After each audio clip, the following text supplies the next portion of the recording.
Hello, and we're back with the next episode of Two Psychics Talk About. And we were just talking about this topic, and we were like, let's hit record. We I'm were just playing, I'm casually having our meeting, and we're like, wait a minute, we found the core energy that every woman on the planet struggles with. What is it? Well, when you start your first business and you're starting to build clients and you're doing your work and you're trying to focus, and then next thing you know, your entire family is up in your business and you end up like on the phone with them and talking to them, and you can't focus on your work because your family needs you so much. And that is energy that every woman faces, I think, when we start to do something for ourselves. Our family wants to Mm. butt in. So is this episode like two psychics talk about family agreements? Yeah. Two psychics talk about what keeps you from actually being able to use your creative energy to take a step in your life. And guess what it is? It's your family. Let's talk about it. And like it's not even our family right now. It's the generations of women who came before us who labored, and that was their role in the family, was all of their labor, all of their work, both their emotional work, their mental work, physical work, was in service of the family and was unpaid. It was paid not in money, but in, ideally safety, security, in theory, not always, but that was a woman's role. Yeah, we're seeing such a big transition right now with female creative energy really being like encased by the family system and having that energy, this energy that can literally create a baby, right? A lot of women who are millennials and even, Gen Z are choosing like to not have children or to delay this and starting to reclaim this creative energy, which was not an option for our mothers and their generations, maybe if you're an outlier, but it was not an option. You needed to provide an heir to have some level of sense of security. And so now we're seeing this really big shift of like, okay, what the question is if I don't use this creative energy that has been programmed to create a baby for someone else, then what do I get to use it for? And so oftentimes, I mean, we both coach in this space is like women come to us and they're like, I can't get to that course I wanted to develop, or I can't get that promotion I want, or I can't book that client, or I'm capped at 100K salary. And every single time, what is it that we're working? It's family energy because our bodies are like so absolutely amazing, but our estrogen is a caretaking hormone. It's developed from breastfeeding. It says the baby will always come first. And so when you're starting to become a conscious creator, what you're doing is you're taking a step and saying, like, actually, I come first. And that is such a radical thing, not only for you, for the females who are incarnated physically, but also your ancestors. And so I imagine that creates a lot of chaos. What do you think about that, Kristy? Well, I can see everyone getting lit up because obviously it's not a bad thing to pour yourself into your family, to build a family, to have kids, have partnership, and to have that kind of family community. Obviously, that's not a bad thing. It's just that for generations, and I drew this little circle graphic. Every woman in the line poured all like 100% of creative energy into healing the family, not just your birth family, but the family that you marry into. So if there's a disease or a habit like alcoholism or, gambling or any pain point in the family and you marry into that family, and then your healing energy gets consumed by trying to heal that dynamic or that, habit or that pattern. And so for generations, it's been this pour into the family, pour into the family, every woman in the line pouring in, and you're the first one to come and try to spend your healing energy and your creative energy on something else, something that you want to create. Here's a little star there. If you're the first person to try and get out of this cycle, this is not an easy move to make. There's a lot of energy that you face to be the first person to kind of try to step out of that. And it can feel really invalidating, like you are taking something. And the guilt that comes with that, the shame, the I'm a terrible daughter slash parent slash partner for even wanting to use some of my gifts and abilities, to quote unquote profit from or give to myself or give to a passion project.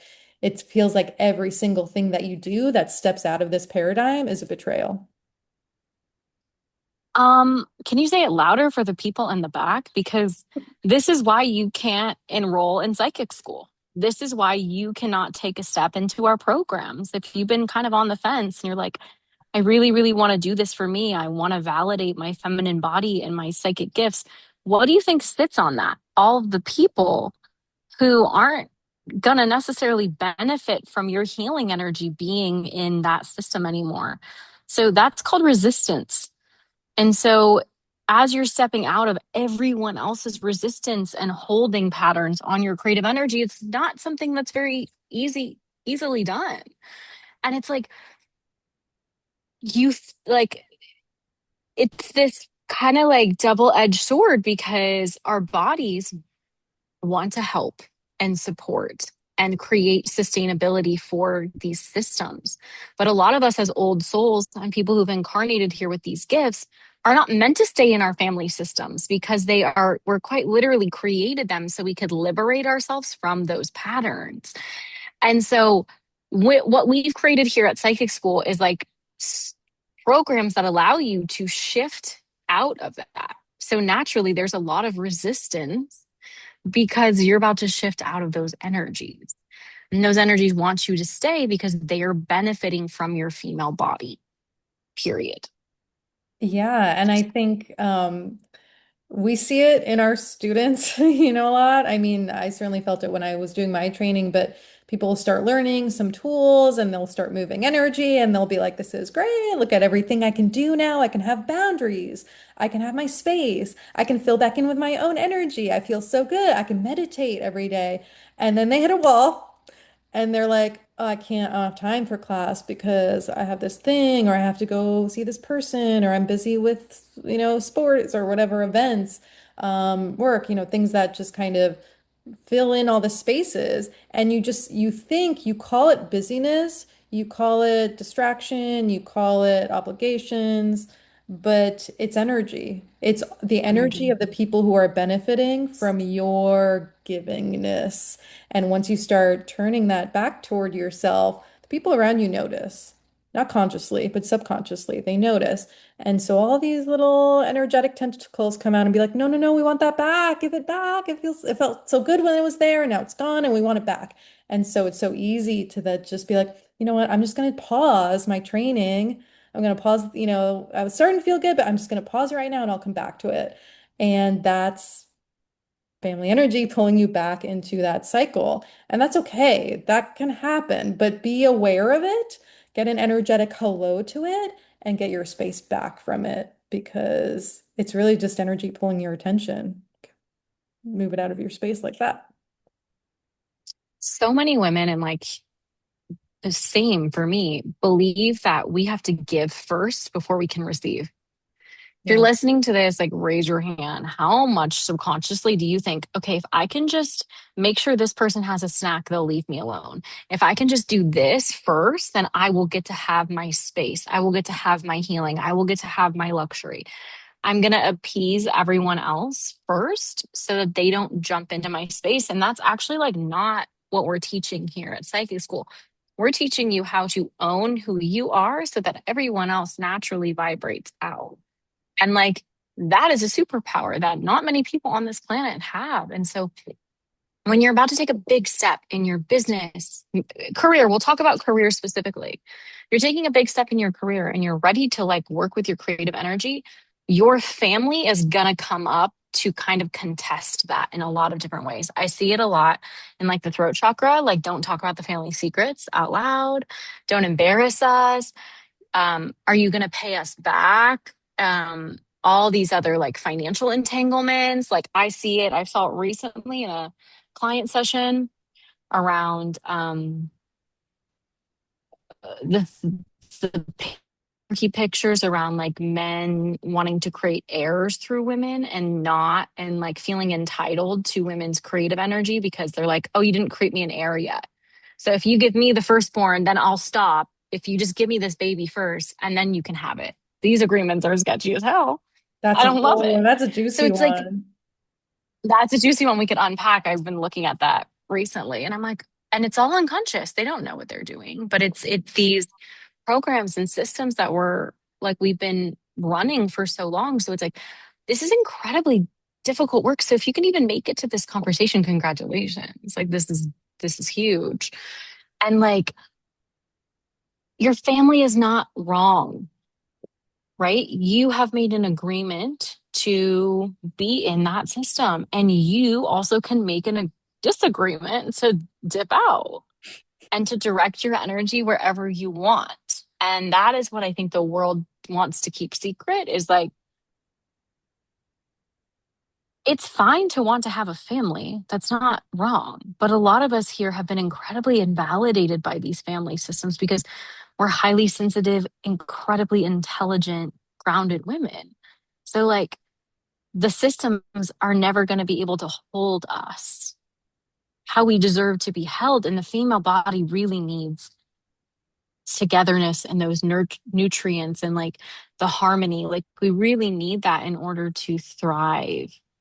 But you can't plug your rose into depleted soil and expect yourself to bloom. And I believe that a lot of these family agreements have you depleting yourself in order for everyone else to thrive. Raise your hand if like somebody in your family got something and you've been dreaming about it your whole life. I wonder if they have a male body. Got something like an illness or No, got like something like something like, exciting. oh, like got like a gift or like a new car or something. Got a salary that's like insane Oh, for no reason. And you're like, yeah. okay. And then you get an illness in return. Yeah. And so, yeah, I'm like, there is a trade off. And I think that female bodies pay the price for everyone else's success. And I think that's no longer relevant. It's 2026. We're not doing that anymore. Yeah, and I also think it's No becoming a pun. lot more visible and coming to the surface. And what you said also highlights kind of this pattern that I've noticed of like people kind of cutting their family off, and then some people having an opinion of like, well, they're your family and you should find a way to compromise and be with them. And then other people being like, you shouldn't have to cut them off completely. You should be, but then others saying, well, I can't possibly be in relationship and feel safe and okay in that kind of relationship the way that the agreements are said.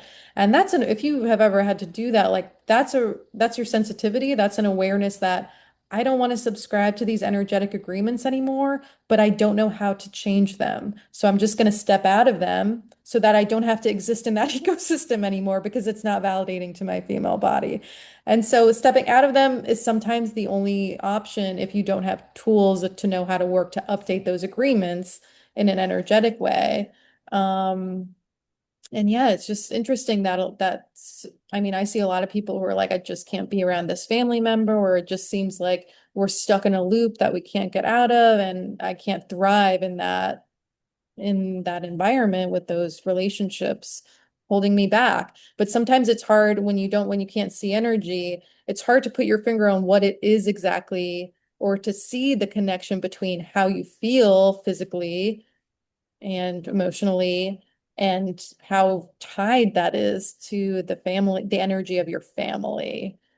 And I mean the big F family of like the lineage that you inherit in your DNA. Female bodies don't and cannot thrive in restriction. Just gonna put that out there. They can't. We can survive in restriction, but we cannot actually thrive in restriction. And so I think what you're saying is like, oh, there's so much unconsciousness on this. Like, You can create physical boundaries with your family, but if you don't address the energy will manifest. Like for me, I have a lot of boundaries with my family, and yet all my family programming shit manifests in my friendships. Like if you don't address the dynamics and the family energy and the rescuing and the people pleasing and the lack of boundaries and the enmeshment, then it's not going to go away by you cutting your family off. I think, you know, I think people who are harmful and can't take a step, like it's really difficult to be around those kind of people. So I think I'm always a believer in like our relationship should feel good, but not always comfortable. But if people can't meet you in the repair, then like, yeah, what kind of relationship is like that? Because it's one sided. But yeah, it's like it's beyond that because it's like, okay, what are the energetic agreements I've made to get this body?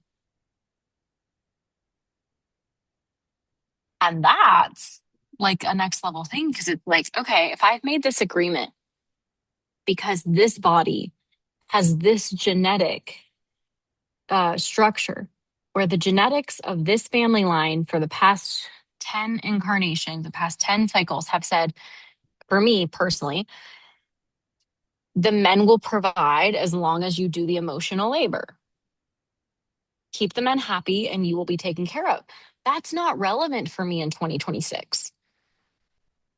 So we have to deprogram that. And so this is what we teach in psychic school is how do you deprogram something that you agreed to, but it's not here right now anymore? Like, yeah, of course that worked for my grandmother who was provided for and had a very happy life. She's not unhappy, I promise you. And that's not the reality of 2026 me because men aren't vibrating there anymore. Either are women. It's not the game anymore. That's a really good point. And it made me think about what you were saying about, basically it's like what you resist persists. Like stepping out of it doesn't solve it because it will follow. That's the thing with energy, it like follows you. If you step away from it in your family, it's going to come up in your work, in your friendships, in your partnership, right? And I think we see this, like I used to work in a corporate job. I worked as a marketing professional, and I stepped out to focus on my own business. And I think a lot of women do this. They think I'm going to work for myself and be free and I'm going to work on my terms. But then you look around and you're working in the exact same paradigm and putting the exact same pressures on yourself and still feeling like garbage and still getting to the end of the week exhausted and burnt out. And you're like, wait, this is exactly what I wanted to leave behind, but it's because that those energetic agreements follow. They're so ingrained that we actually impose them on ourselves and think like this is normal until you start looking at that architecture or learning tools where you can look at that architecture and actually start to change it and be like, no, I don't want to build it like that. I want to build it like this. I want to have more flow, more ease, more magnetism and how I show up. And yeah, it's actually really fun. It's a very creative process to realize that you have ownership of those agreements and where your energy flows. It's not just, oh, who needs me? And that's where my energy is going to go. Who needs me the most? Oh, you get my energy by default. It's like, no, no, no. I can direct this intentionally. And we're not judging you for doing it. I mean, we're going against a few Thousands of centuries here of years. programming. So, like, again, like this is not something to shame yourself about because I'm pretty sure I did it yesterday. It's something to get conscious about. And this is why we teach tools of like, oh, my energy is so out in the world. It's so out healing everybody. How do I call that back to myself so I can use it to heal my own body? Because the reason that we're having so much autoimmune flare up is because there's foreign energy in the body and your healing energy, you don't have enough of your own healing energy. Our bodies are designed to heal ourselves. And if your healing energy is out, like healing a war, imagine you're pretty tired and like healing all of the men in your line that like literally have PTSD, you know, maybe cancel that. And so what Kristy's speaking to too is like You can change your environment, but if you don't deprogram the programming, you're going to just run that into the environment, the next one. The environment shift is only one part of transformation. The next part is literally deprogramming it from your aura. And that takes a bit of time and space. And so we create the space for ourselves. We leave the system of harm. We leave the structure, right? Okay. Some of you will leave your family systems. And that is a big step, right? I'm no longer subjecting myself to harm. Great. Okay. Now the body has some level of safety. Then you go into, okay, how do I deprogram all of this energy that keeps me looping these patterns? Because they will come up. And the more advanced you get in this work, when they come up, you start laughing at them. Because before I would fight them, I'd be like, absolutely not. I'm not dating my father again. No. And I would actually make it much worse. I don't know why. I'd be like, if you just show up, I'd be like, there's that energy again. There's the like, you know, same blue energy and it's cold and I can't keep doing this. And so instead of like cutting it off or being reactive to it, what we teach you is how do I get neutral enough to this so I can complete it? So I can come to some level of resolution in myself in my physical body so that I don't need to be a match for that anymore. Now, with family stuff, that's a little bit more difficult. I mean, with, certain core things, that's a bit difficult, a little challenging. I mean, we've been working on it for years. Do you think it ever stops? Do you think we ever get to a point where like we don't have a some mother wound that we're like, it's her, she's here. Like it's my mom in this person or in this horse or in this, you know, Well, our sunset. nervous systems are created in the third trimester. They're literally created from whatever our mother's experiencing in the third trimester. So yeah, I mean, like, are we ever going to stop being curious about our creation? Probably not. Is our mother going to have the most influence over us possible? Absolutely yes. So no, I think that's why you choose her. These are the lessons that you wanted to learn in this life, which is like once you start to feel empowered by that decision and stop hating your mom and realize, okay, like, yeah, some days I can have feelings like this because it's not an easy experience to have this person as a mother and start to kind of find a little bit of amusement of like, oh my God, I picked her so perfectly. I mean, my mom was an alcoholic. I've never picked a better person to teach me about mediumship and sensitivity and what not to do. Like it was a training ground. Did it cause an insane amount of harm? Yeah, of course.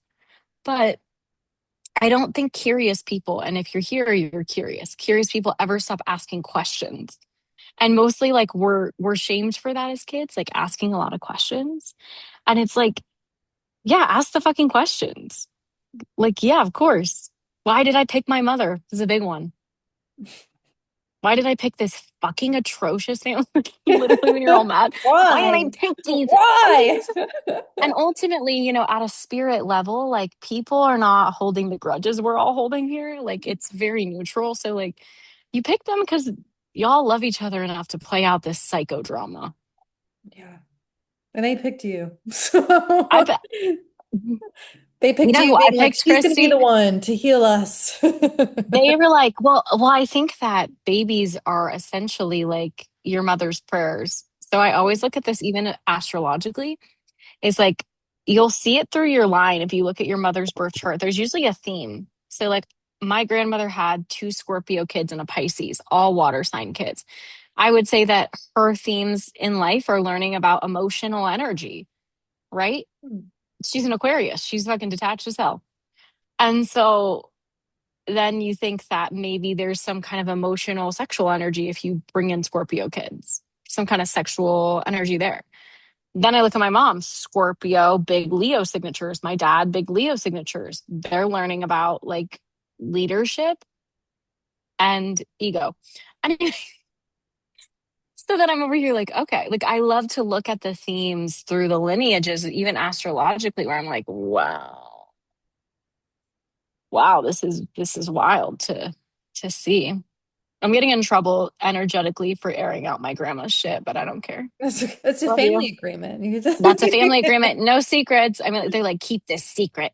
Don't speak about the repressed sexual energy of this lineage. And I'm like, would you like to have sex with someone? Like, thank you. Go do it over there out of my energy field. Yeah, but this is, once you start being able to see your family in different places, it's like you can't unsee it. Suddenly you realize how much of an influence they have over your patterns, even how much you can have, how much money you can earn, how much success you can have, how creative you could be. Um, Specifically women. I mean, and I have spoken with a few of my clients where like they're the woman in their family who seems to be doing all this healing work and all this introspection and all this, wellness, self-care and looking at the family lines. And they were like, why me? Why do I have to do all of this work? Why do I bear this cross of like healing my ancestral pain, right? Um, I don't know why. I think I think, Oh my God. we all Actually, come in here's with why. different Don't. intentions. Yeah, it's really you heal yourself.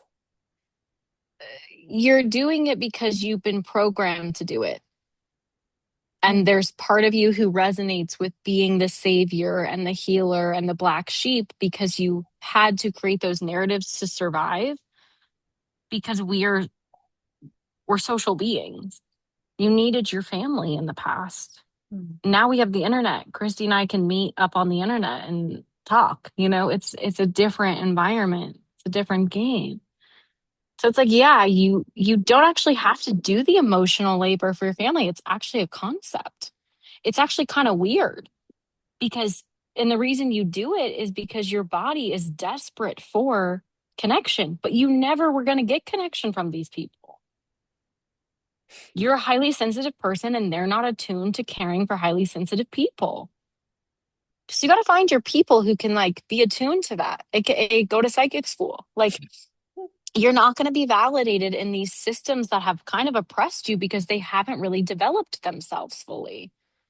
There's a reason you're here listening to this. It's like you want to develop yourself fully. You want to be validated for being sensitive. And you keep going back and plugging into the family and they're not going to be the ones who do that for you. And that's okay. That's actually a gift. Mhm. Because then what would you do this whole life? Just like soak up all the family love and live it up? Like that'd be cool, but that might not be the journey for you in this life.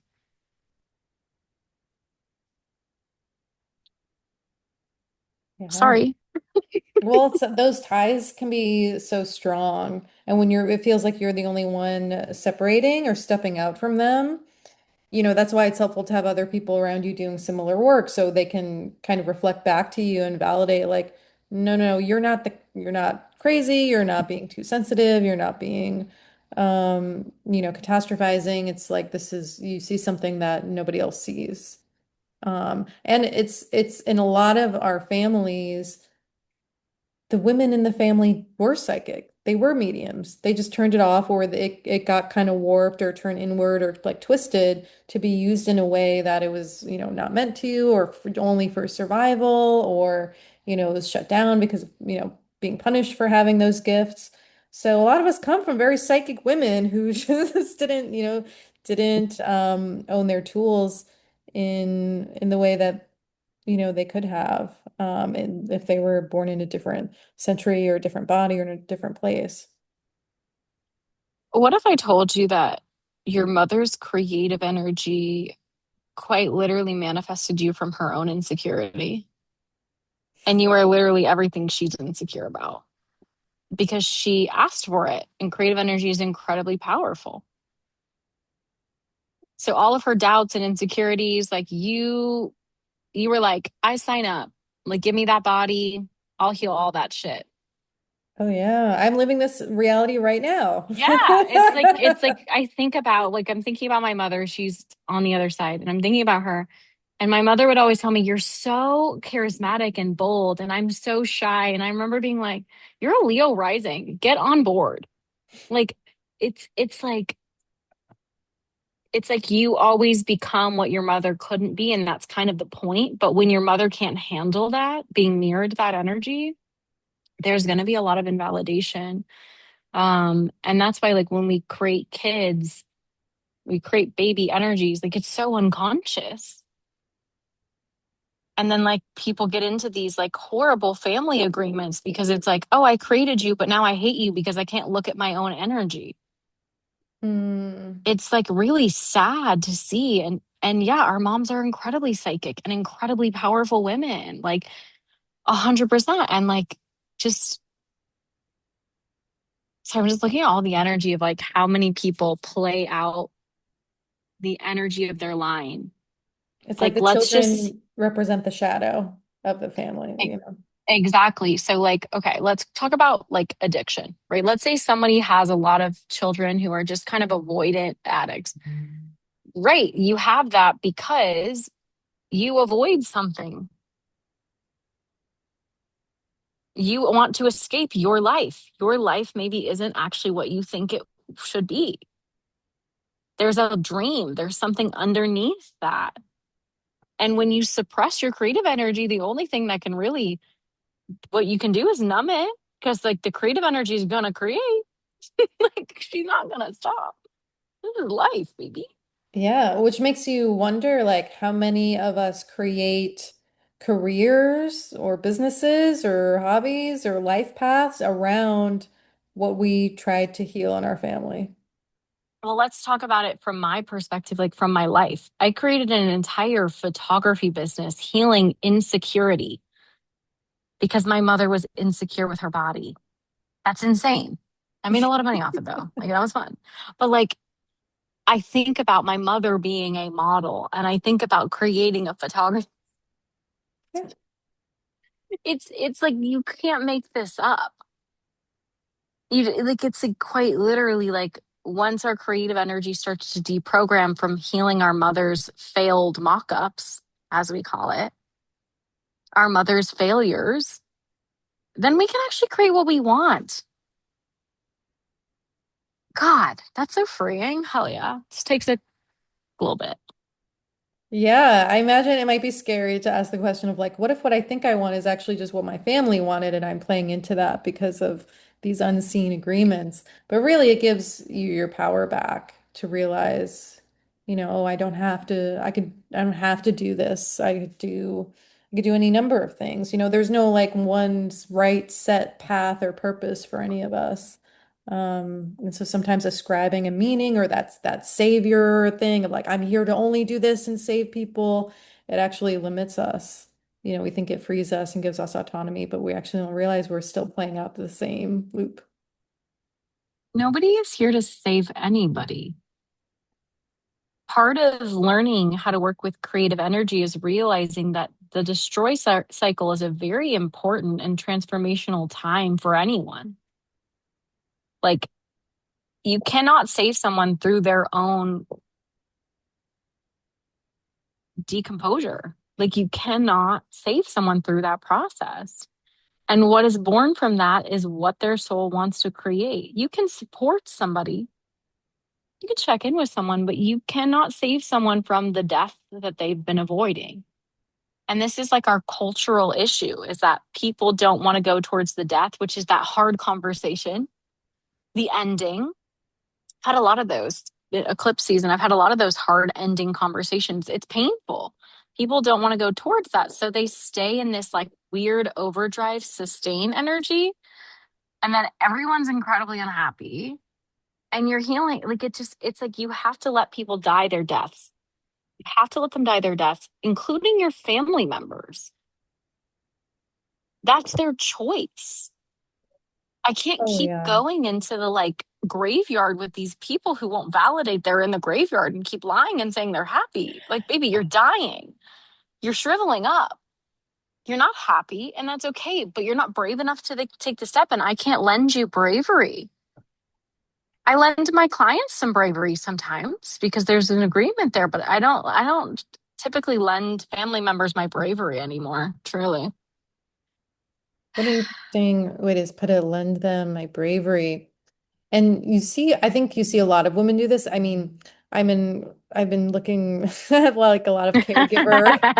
I'm in a caregiving role, I would say, for the past four Ah, years with my parents. exhausting. And you see, it's Not past four really, years, like 30, but yeah, you know, yeah, it's like lifetimes. she's Um, retiring.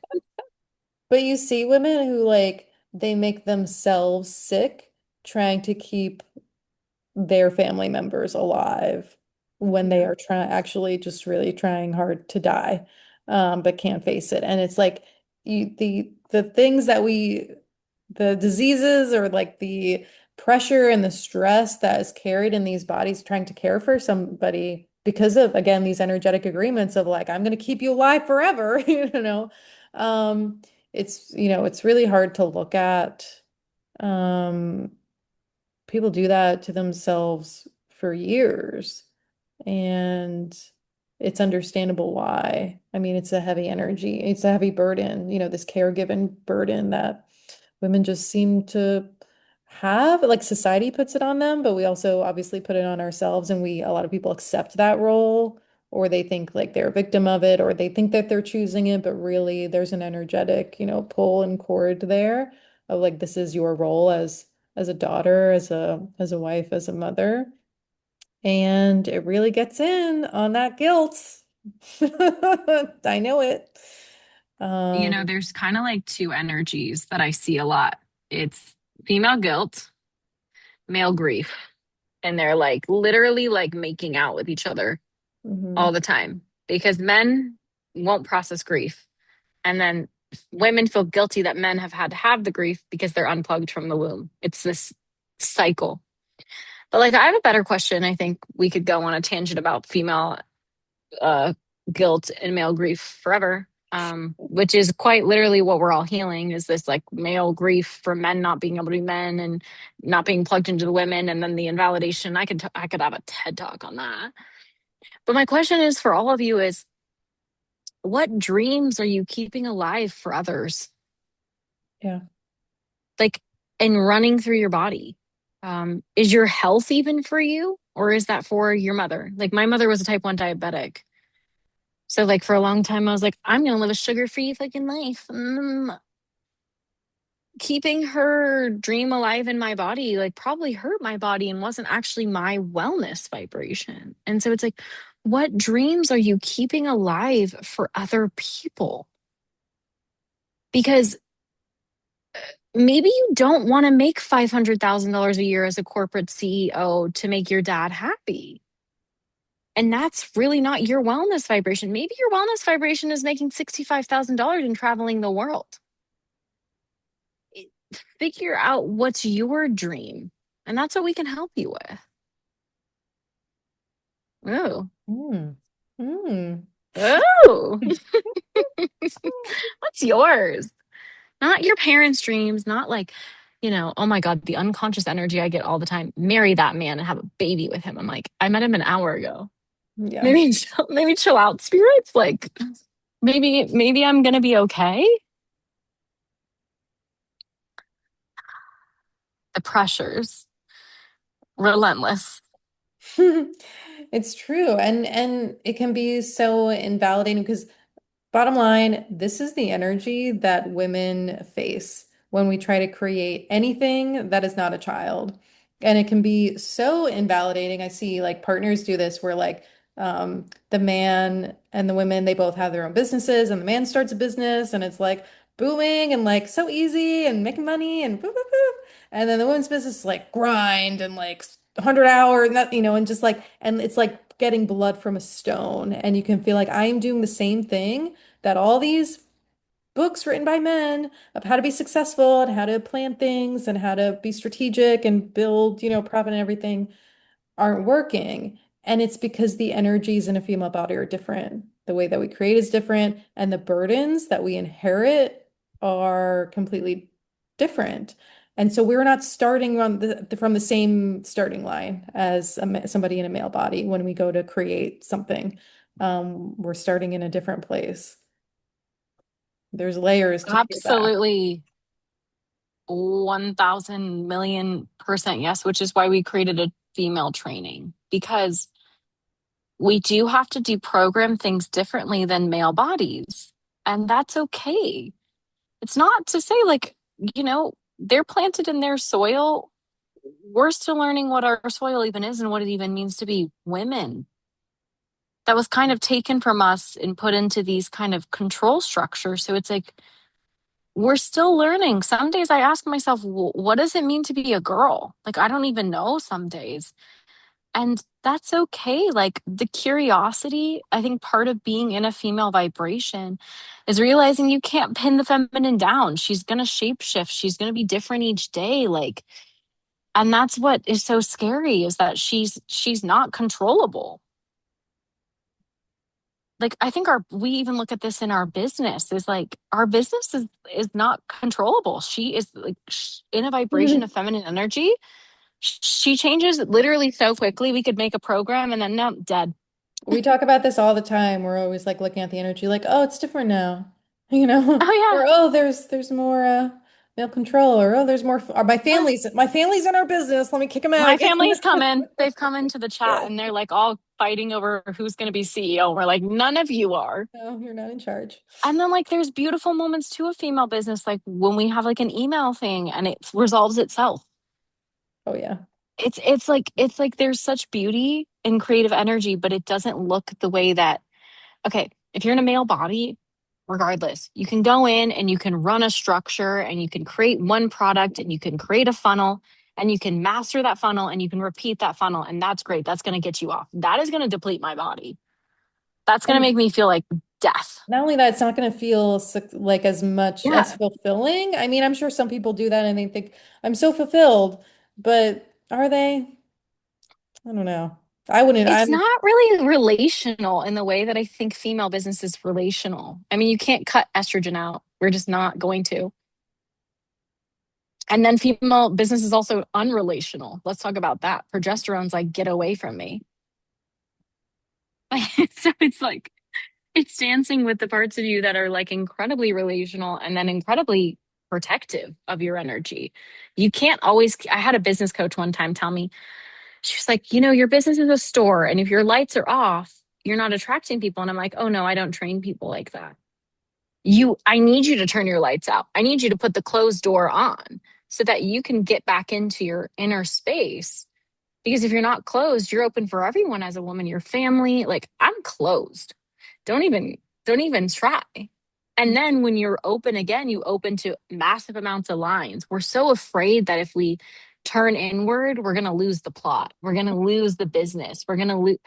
Has that ever happened to us? We turn inward all the time. We'll shut this business down for like a month Oh yeah, and we're yeah. back, hotter, richer, Like when can I more get? smart. Everyone's like, I need a healing. Come out of the woodworks. I'm back. Everyone's like, Please, oh, thank God. where have you been? We're like on the beach in Spain, baby. What do you think? Healing ourselves, obviously, in Yeah. very deep ways. And so it's like, you got to turn the lights off sometimes and like get into that space. And then that's the space I think women like burnout. If you can't get into the closed space where you're like, okay, I'm with myself, I'm healing myself, my energy is for me, you're not going to be able to make it to the next level. And we all struggle with that because the second you put the closed door up, then your mind goes, well, now I have to make sure everyone in my family is okay. Yes, because think about it. When we grew up in our families, there was no, I mean, I closed my door to my room all the time and like put my headphones on and stop listening, but there were really no office hours. It's like you were working, you were doing the emotional labor, the fawning, the clocking everyone's mood in the family, the watching things, that was 24/7. Oh, you're so right. Yeah. And so it's like part of, I think, this work is teaching those energetic boundaries because you can shut a physical door, but if the energy is coming through that door and lighting up your female body, what are you going to do? I'm like thinking about me at 8, and I'm like, oh, all this energy is coming at me. I could close the door, but guess what? The vibration of fear is still there. Yeah. I think, So, I wonder how many people do this. They turn to isolation because that was the only tool that they had, certainly that I had growing up. And it's like whenever anything hard happens, isolate physically, but then you still feel tired, you still feel depleted, you still hear the voices, you're still not quiet, and then it takes like so long to kind of dull that to where you can go out again. But isolation is not the only tool, it just might be the most accessible physical tool. But when you can look at the energy and literally move it out of your space and bring your call your energy back to your space, that's a lot faster and easier. Yeah, isolation is incredible if that's how you're managing energy, but isolation isn't sustainable because we actually need physical touch, we need connection. Sometimes you can't clear an energy unless another female body's in the room with you. Mhm. Truly, there's been times where I'm like, Kristy, I kind of just need support. We are relational beings. And so it's like isolation can get you so far. But sometimes you got to turn towards the energy and look at it. And that's what we're teaching here in this space is how do I reorient from closing down, shutting myself down because it's the only way I know how to cope with this much sensitivity and energy coming at me to I'm empowered enough to turn face it and move it. That's a big shift, don't you think? It's an empowering shift because it's not coming Mhm. from a place of fear. It's coming from a place of I am the one who can create my life. Yeah. And some days it's scarier, but you get a big family energy that's been plaguing you for 17 years and it comes in and you're like, this shit. And you shut down, you have a tantrum. I love tantrum time. Permission to tantrum. But like then we work it a little bit, we work it a little bit, and then we can face it a little bit more, we face it a little bit more, and then we look at it dead in the eyes and we're like, oh my God, you're so small. Why have I been in fear over this for 10 years? Yeah. It's powerful. And I Your know, family is not bigger than you. yeah. And I realize that not everybody feels oppressed by their family. But chances are there are some things, at least a few things that you feel a little bit oppressed by. But even so, like if you do feel like, oh, they're encroaching or it feels too big or I'm the only one doing the emotional labor, working through that, you come to a place where you don't have to escape your family. You just get to create the one that you always wanted and needed. And I think that's the point of this of everything we're talking about. It's not like escape your family. It's not, it's about transformation so that you can call in the family that you really want, that makes you feel loved and held and accepted, and who you can love and hold and accept, that doesn't feel oppressive. And that might be the family that you currently, that might be some of the same people, it might be different people, but that's what it's about. It's about transformation. Mm. I feel like we could leave it there because that's like quite literally the whole essence of it. You can say no to like creating from your origin place and actually create from your heart now. What do you need now? Do you actually want to hang out with your family? Are they actually people who like make you feel good? Or like sometimes it's okay to use your destroy energy to say, no more, baby, I love you. Love you from a distance. It's okay to have that experience. And like it sometimes really helps when you're the conscious one to do that because it helps them take a step of like, oh, I've been holding on the other end to this agreement for so long. Thank you for clearing it. So that's powerful and we're here to empower you in your sensitivity, not to make you feel like you have no choice because there's nothing worse than a female body feeling like she has no choice when you have 1,000 million, 100 billion choices. Like there's so many your creative energy, you could be on a plane tomorrow and change an entire timeline. Wait, stop. Am I going on a plane tomorrow? What's wrong with me? I am. Okay, great. I Any love that. hoosers. I love that note about choice because, Choice is yeah, so good. I think I think maybe some of us felt like, well, like when we were younger, we had to choose between having family and connection versus being our authentic self. And the reality is moving past that binary and realizing like we don't have to choose to whether we get to keep our family, but we have to sacrifice some of our peace to do it. It's like, no, no, no, you get to a place where you actually can have both because you create both for It's yourself. creating from a place of wholeness. Yeah. I think that the places that require us to sacrifice something aren't the places for us, but you do need to test that theory because if you're not being vulnerable and showing up in your relationships as who you are and what you need, like you can't be avoidant of rejection. Now, if there's a rejection pattern where you show up and it's never ever getting met, that's a different story. But like you do have to show up as who you are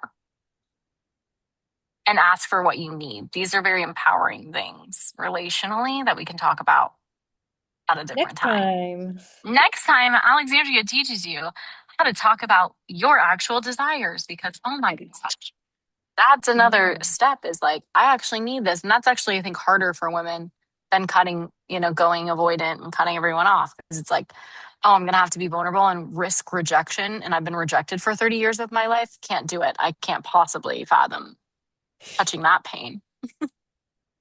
I can't. Rejection's not fun. And, if you are here to create really big impact and liberate yourself, let's just say liberate yourself. Chances are you've been rejected a lot for who you really are. Not for like the little cool girl archetype you play, which is me. Not for the success archetype you play. Not for the being the best daughter in the world and like being your dad's personal assistant. Okay?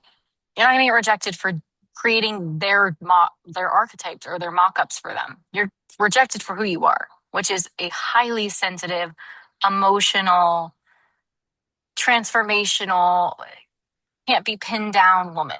Okay? Do you think the world validates that? It doesn't. But we do. We do. We love it. We're like, you know Um, what? Come on, you floaty little fairies. Let's work some energy. that's what we do.